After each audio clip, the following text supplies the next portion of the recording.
but nobody, I don't think, really knows about what the fuck the R zone is, or the Philips CDI, or the N gauge, stuff like that. So people probably won't know what these are. So I can tell you all these, and we'll go down one by one by one by one by one. So let's talk about the 3DO. So for the 3DO, basically, this is the equivalent of, like, very early video game consoles. So the 3DO basically was somewhere between, I want to say, like, the 80s and, like, late 70s, early 80s. This was supposed to be an attempt at basically, like, competing with Sega, Nintendo, and Atari. But it's one of those, like, third-party companies that, like, never really got off the ground and was honestly very forgettable. All people really know about is the name, so I'm just going to rank it at E. That's just me personally. But here we go. Now this is one that you guys will mostly recognize. Atari 2600. Atari. So, where do I start with Atari? So, this I have to give credit, because this console right here is one of the most infamously recognizable consoles ever. The original 2600 everybody knows, because it's the catalyst basically for gaming. I would say that before Atari, video gaming in the essence that it is now probably wouldn't exist. Nintendo at the time was kind of more known for it in the 80s, but in the 70s, that was Atari. I would feel like that personally over the years that it's basically, like, I like Microsoft and I also like Sega, but I feel like Atari, then Nintendo, and then Sony were like the main three big noticeable game companies in each retrospective generation, 70s, 80s, 90s. But I would say that Atari got everything started. Now, keep in mind, a lot of their games basically were just Pong and, like, stuff like that. Pretty simplistic, easy games. But it wasn't about the fact that you could play a cheap game. It was the fact that you could play a cheap game in your house. You would never be able to get a cartridge-based game console like that before, because everybody would play at the arcade cabinets. Yes, this was back when arcades were a thing. I am that old. But yeah, I would say that the Atari 2600 literally started it all. All you had was that square box with a joystick and a red button, and I mean, boom, you had gaming. It was very simplistic, very easy, and even though a lot of people might not remember Atari that much anymore, this was probably their peak, and it got gaming started. I have to give Atari credit. Now, do I say that it's aged well? Oh, absolutely no. But for the credit of the fact that it got, the thing started, I have to at least give it a D. It's not completely an F. But Atari did get everything started. Now we have the Atari 5200. So, the Atari 5200. So, I think that Atari had 4 home consoles before they stopped making them. They had 2600, 5200, 7800, and the Jaguar. They also had one handheld with the Lynx, which we'll get into later. But the 5200, I think that the 5200 came next in the line. Wait, no, I think it was actually 2600 and 7800, then 5200. I think they went 4 them back.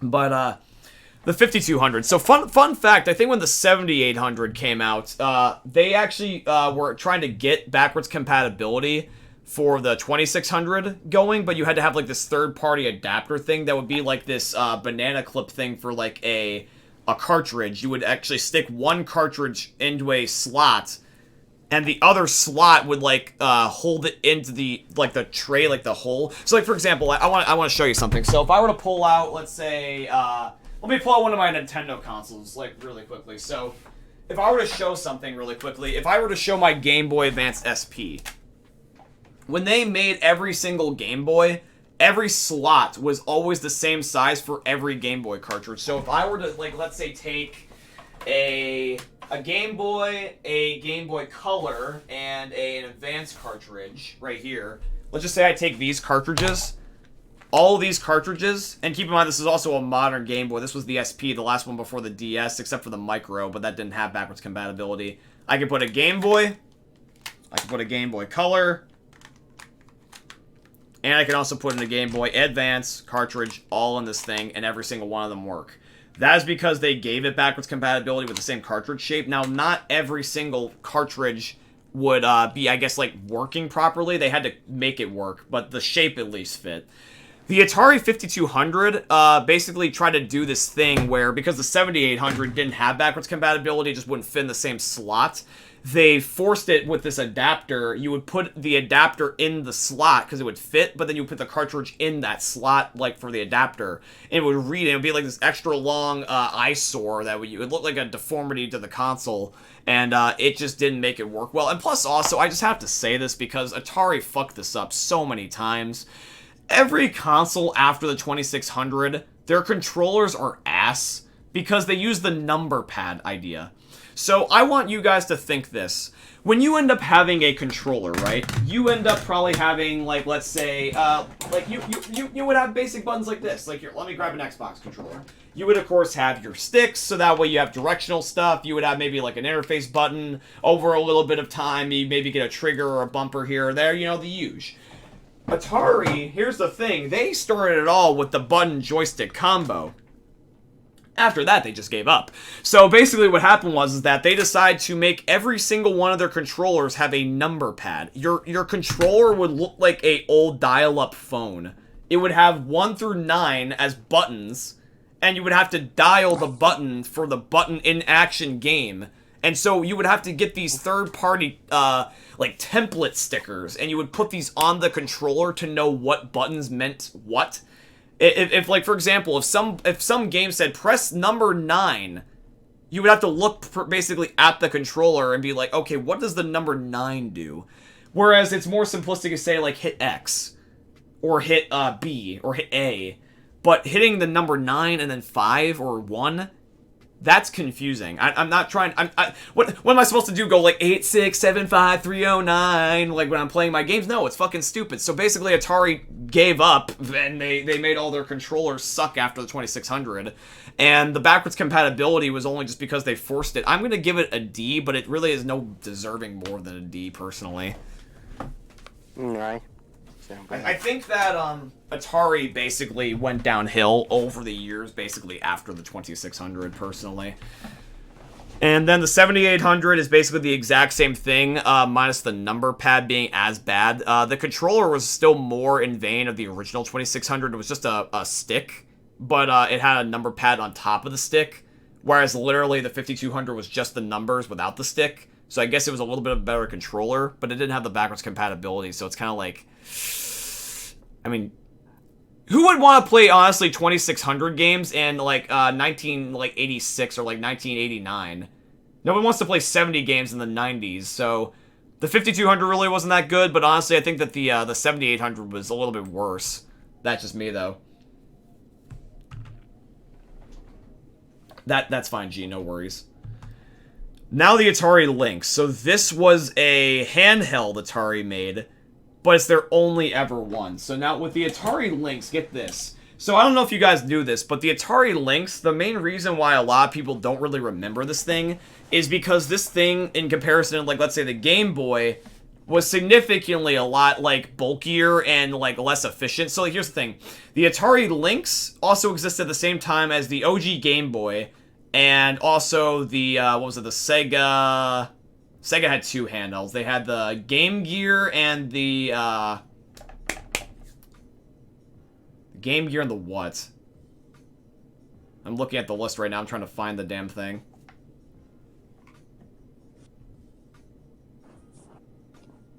What was the other thing that they had other than the Game Gear?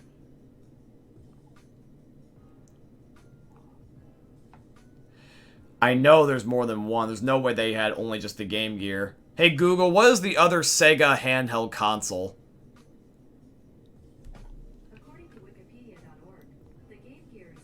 Sega Genesis. No, it's not that. They had two ones. I think they had the Game Gear and something else. There's a Sega Dreamcast. No, that's not a handheld. Handheld. Sega handheld consoles. The Game Gear and the... Hey, Google, stop. I have a bunch of Legend Arceus ads right there.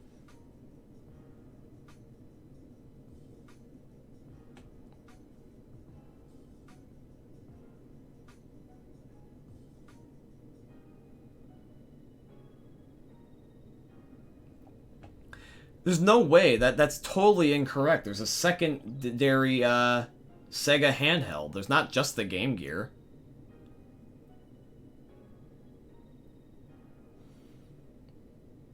I'm looking for all these and I can't seem to find it in their list. I don't know where the hell it is.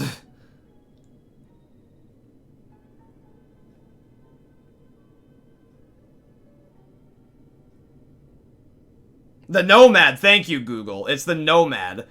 There's the Sega Nomad, but the Sega Nomad for some reason is not in here. I don't know why. I was gonna say the Sega Nomad, that was another console that they had. That was the first ever handheld. The Game Gear was the second one, but that one didn't do as well. But I was gonna say is that the Sega Nomad, the Game Boy, the original one, this white one, the brick one, and the Lynx all existed at the same time. Now here's the thing: is that the Game Boy had the green ass piss screen, but it also was battery operated and actually had a lot more battery life and better games. Whereas the Lynx had less games because I mean Atari was really never focused on games. And even though it had a lit up LCD screen for like the 80s or something, it like died basically. So it's basically D again. Now here's the thing: is that the Atari Jaguar. Where would I put this? I would say that the Atari Jaguar, personally for me, is probably barely just a C. I'd be lying if I didn't say that like Sega and like Nintendo. I'd be lying if I said Sega and Nintendo didn't give Atari a run for their money. I think that the Jaguar personally had better games. Like Atari stepped up by this generation, actually had some pretty decent games. This was around the same time as the Nintendo 64, the Saturn, the Sega Saturn, and I think the PlayStation 1 was out by this point, or just about to be. But the Jaguar, once again, just suffers from the damn number pad controller. It's just stupid. It had a thumbstick, I think, and some more buttons. But the games were a lot better. I will say that the games were like Nintendo 64 level. They actually stepped up. Like, Atari actually had graphics. But I really think that... the console only is better for homebrew. If you want to make homebrew, you can do the Jaguar. And if you want to, like, get past some of the problems with it, it's actually a decent console. I legitimately have zero idea what this thing is, but it looks irrelevant, so I'm putting it in F. Did you hear it? I don't even know what this thing is, to be honest with you. This Bally, or, like, Ask Kato or whatever. I don't even know what a lot of these are. These look like those race car consoles, but I know what these other ones coming up are. The ColecoVision. So... there was the Intellivision, the ColecoVision, and some other home consoles that were... the Microvision, I see it now. The Vision consoles, if you will. These were basically consoles that tried to compete with Atari and Nintendo, but really didn't get that far. But they were at least more recognizable than, like, let's say, random ones that I don't know about personally. I try to know a lot about these. I don't even know some of them, though. But, the ColecoVision, I know my one manager at my job actually had a ColecoVision as a kid, and he talks fondly about it. And he told me about how that there is all these different peripherals, like a steering wheel you could plug into the console, and it would actually like have a pedal and everything you could legitimately drive. There was another one that was like a fishing rod controller, and you could fish. It had the number pad controller with a dial, which I really didn't like, though. But the games were a little bit more unique. That they were a little bit above what Atari was doing, but it kind of stopped at like NES quality. I think it tried, but I would really give it honestly a D. It's okay, but I never grew up with a thing to really know about it. And then these look like games that I don't even know what the hell these are. I'm gonna just rank these down below because they look clunky as shit. I don't even know what a lot of these are. I don't even know any of these to give an opinion on them. But I know what the Intellivision is, and I know what the Magnavox Odyssey is. The Intellivision is pretty much the similar story as the ColecoVision, although it's less recognizable because I feel like that these two, the ColecoVision and the Intellivision, were like really close with each other, but in comparison to Atari, Nintendo, and Sony, not as much. But I feel like more people fondly look back on both as like historical pieces and not as like actual consoles. But I think more people will probably remember ColecoVision more fondly. I think the Magnavox Odyssey, I think I can give a little bit of a lecture to you guys really quickly, like, because this is a fun history lesson. So officially, technically, in terms of history, the Magnavox Odyssey is the first ever video game console, period, like ever. this thing actually had it where you actually had to put in not only a like a cartridge, but the thing really didn't know how to like run graphics past like Pong. So what it was is that you would take these thin, very like translucent screen prints, and you would shove them as a sticky note on the television, and it would be like this fake arena for the light to bounce, because the game console could only at the very most put like a light on screen, and it kind of was like the most capable of Pong. This was like very early 70s. But what you could do is that you could do different sports games and Pong and shit like this on it, because what it was is that you put the thing on the TV, because it couldn't make graphics, it just did the light. But if you put this template on the TV, you could get like a hockey stage and make it where the light bounces off of another light, and it looks like they're playing hockey, or you could do Pong or tennis or soccer, and it was quite creative. For the first ever video game console, I thought this was really unique. I don't know why that, personally, though, the Magnavox Odyssey 2 looks almost identical, though. I think I'll put the Magnavox Odyssey 2 at D, and same thing with the 2. But I think after the first one, the second one was quite forgettable. The Microvision, honestly, is very forgettable. I'm going to personally put it at F. Here's the funny thing. The N-Gage. Okay, this one's funny. This is considered a video game console, but it's also just as equally mostly a phone. I don't know if you guys can see the image of this thing in the lower corner here. Let me try to see if I can zoom in if I can. But I want you to do me a favor. Take a look at the N-Gage specifically. This is basically the most clunkiest shit ever for like a video game console. This is like half phone and like half Game Boy. It had like a number pad just as much as it had the buttons for the games. You could buy little cartridges and put them in the phone, and it would be like this portable Game Boy. But you also could have it be a phone.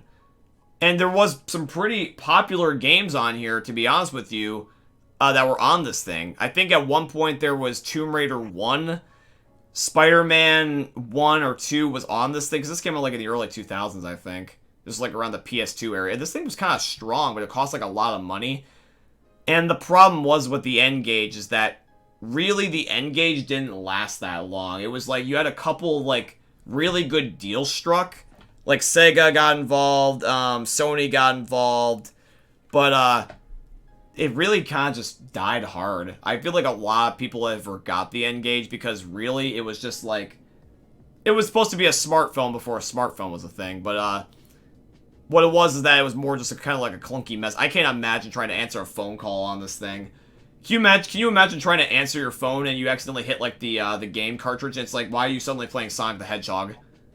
It'd be just like the most awkward thing to explain to your parents. It was unique, but it's just at the most a D. The Neo Geo and the Neo Geo Pocket and the Neo Geo Pocket Color. This is another unique one. So, the Neo Geo. So, for those of you guys that don't know what the Neo Geo is, this is basically in the same line as ColecoVision, Television, kind of like the Atari-ish era, maybe like early 80s era. But these things were actually a lot more popular because the Neo Geo actually had better games, and this one also didn't exactly have as bad of controller layout, especially the handhelds. The handhelds actually were quite good, as far as I've heard. I've never played these things, but the Neo Geo and the Neo Geo Pockets, respectively, both were like pretty good for what they were, but they didn't keep up after a while. They had more enhancements in terms of the hardware, but the games and the glitches kind of killed it. Plus also it was kind of like a thing where like Nintendo was just kicking their ass. So like if they would have had no competition with Nintendo and they were just like against Atari, maybe. But I respect their effort. I'm not gonna give them a C. I'm gonna give them D's. I feel like anything that's not an E is at least I respect their effort and their historical sense. But they're really not a good console until they're like C or higher. So now we start to get more into the more recognizable stuff, the Nintendo stuff, the Sega stuff, and the Microsoft and Sony stuff, of course, minus a couple of the other random weird ones at the bottom. So here we go. This is where it's going to start getting more nostalgic for me, personally. Probably for a lot of you. The Nintendo Wii. This thing was really nostalgic for me. Because believe it or not, this is my first ever video game console. Handheld, even. Like, I never had anything before this. I grew up poor. I'm not going to lie. I didn't have the most amount of money in the world as a kid.